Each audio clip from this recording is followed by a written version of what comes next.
Herkese hayırlı sabahlar arkadaşlar.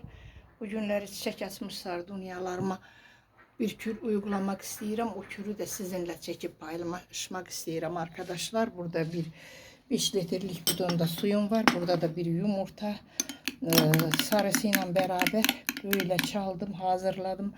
Benim güzel arkadaşlarım, bunu suya ilave ederim. Açmış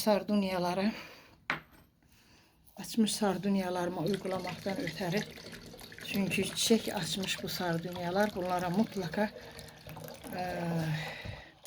vitaminli kül uygulamak lazımdır ki çiçeklerini uzun süreli üzerlerinde saklasın.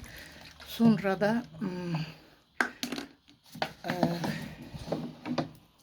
bul bul çiçek açsın diye benim arkadaşlarım bak böyle bir kür uygulayacağım bunlara arkadaşlar. Her birine şu kadar uygulayacağım bu kürden.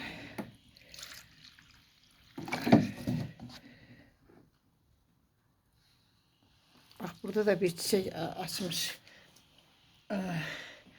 Küpe çiçeğim var. Şunların hepsine uygulayacağım. Bunları da çekip sizinle paylaşmak istedim.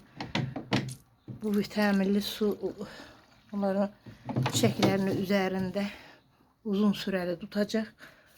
Bak her tarafından, kök kısmından uygulayacağım arkadaşlar. Uzun süreli tutmaktan ötürü uyguladım. Bugünlük bu kadar olsun. Her birinize teşekkür ediyorum. Hoşça kalın diyorum.